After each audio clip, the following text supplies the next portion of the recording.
Hey guys, my name's Stan Genetic. They call me the Dirt Monkey, and I've been a commercial and residential contractor for 35 plus years. And today I'm going to talk to you about the pitfalls and dangers of doing commercial construction. So without wasting any more time, let's just get into today's video.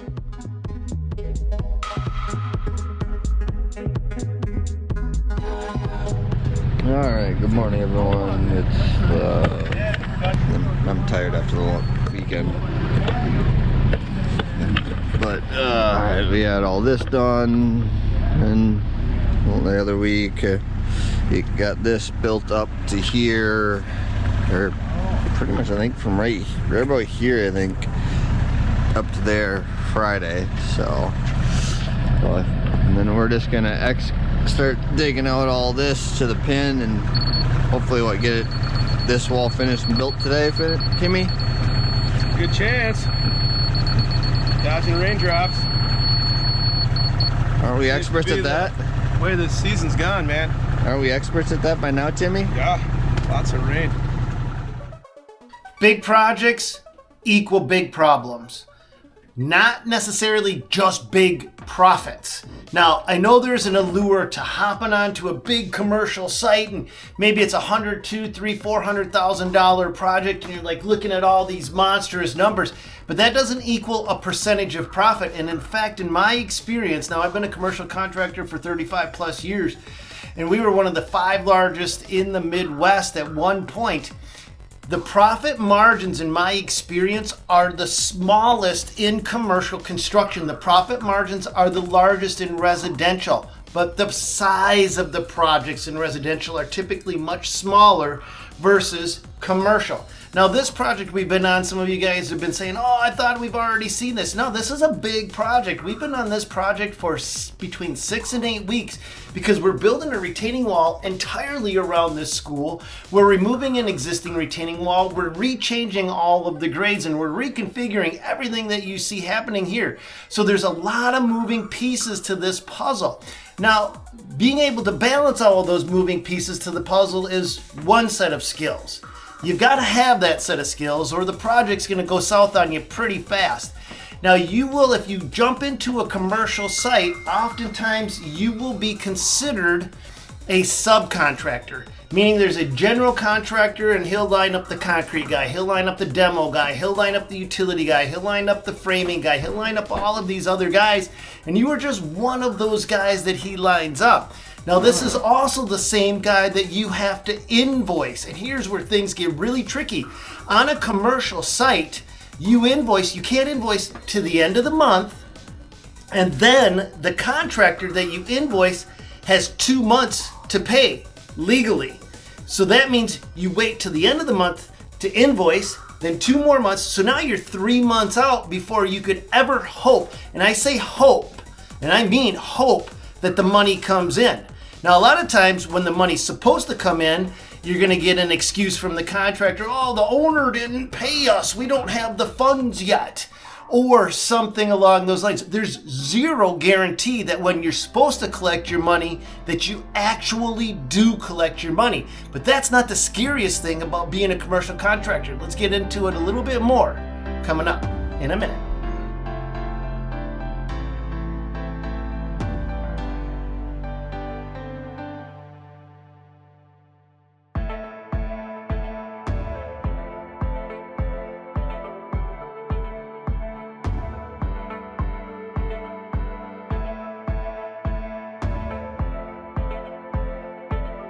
Now, as if everything I had just told you wasn't enough to cause you pause or hesitation, here's where things get even more complicated.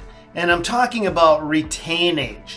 On a commercial site, it's worked into the contractor, and every contractor is going to be different, but there's what's called retainage, and that is a percentage of the gross. Let's just say your retaining wall contract, and I want to clarify something. When I said I was one of the 5 largest in the Midwest, I'm talking about for installing retaining walls. We were massive. We did massive projects.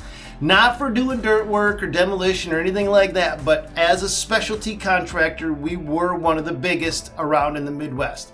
Now back to retainage. Let's say our project is $100,000. The contract says there's a 10% retainage, meaning I can bill, as soon as my job is done, I'll bill that $100,000 straight up. And I'll collect $90,000 back. And the contract is usually anywhere from an additional 3 months to 6 months to a year. And I've seen retainage held for 5 years. 5 years. Do you know what they're doing? They're collecting interest on your money. That's your money, and you can't legally collect it because they've got it worked into the contract, and it's not the profits. It's not 10% on the profit. We're talking about 10% of the gross of the job. So if your job is $100,000, you bill them, you only get $90,000, and 6 months to a year later, that's typical, you'll be able to collect that extra $10,000. One of my contracts was 5 years, and they waited 5 years before I finally was able to collect that remaining balance. And do you see how they manipulate and leverage subcontractors? But that's not the worst that can actually happen as a subcontractor. It keeps going, trust me.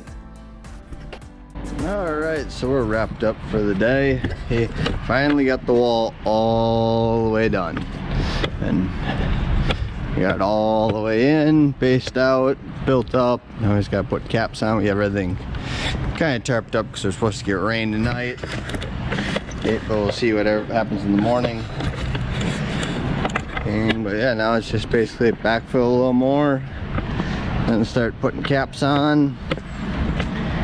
And then this wall is officially wrapped up. And then we're onto the front wall. Alright, good morning everybody. But today we got the wall done yesterday. Now we're just gonna basically start backfilling, getting it built up to the top here, or to the back of the blocks. It's a backfill. We're gonna get all the rest of this probably cleaned up. And we got rain coming today on and off, so who knows how far we're actually truly gonna get, but we're gonna try and get as much done as we can before it really gets bad. And then if it's not too bad, we might get into the front demo, but that might be for another day. So, all right, we're gonna get into it.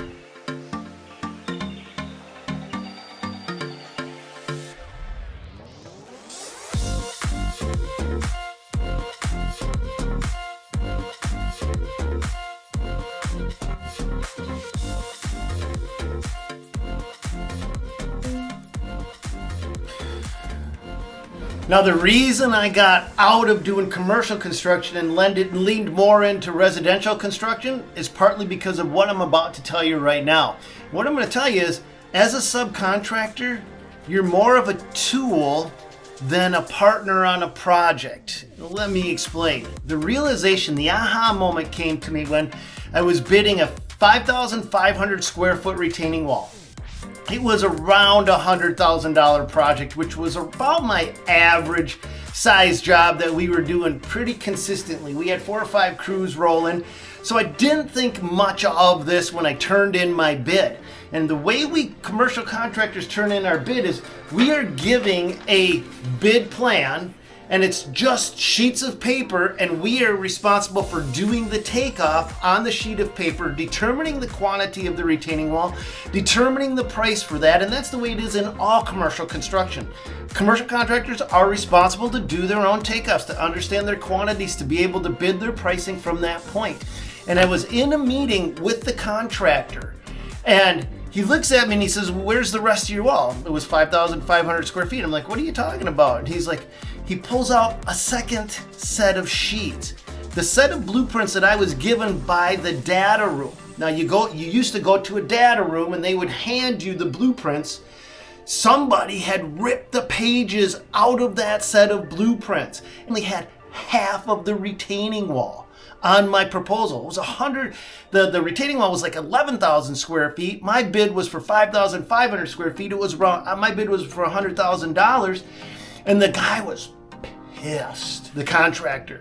He slams his stuff down. He grabs his entire crew and he goes one room over, and the walls were paper thin. And he's yelling. He's like, I don't give a crap what happens to him. We're going to hold him to this contract. If he doesn't have the right numbers, we don't care. I don't care if he goes broke doing this job. And I'm sitting on the other side of the wall listening, going, does this guy not know I don't have a contract? I never signed on the dotted line yet. And he comes walking back in, he's gonna go, what are you gonna do about this discrepancy? And I showed him the blueprint, and I said, this was the blueprint that was handed to me to do your bid. And in fact, what I found out was on that particular set of blueprints, the contractor didn't rip that page out. Some other contractor didn't rip that page out and remove it. They never put it in the first place. It was entirely missing.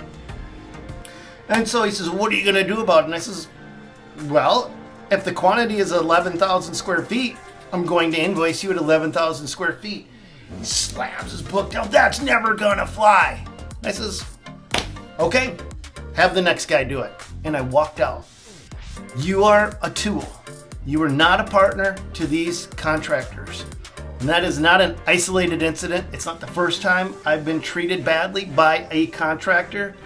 I can make a whole library of stories of how contractors control, manipulate, and use subcontractors to their own advantage.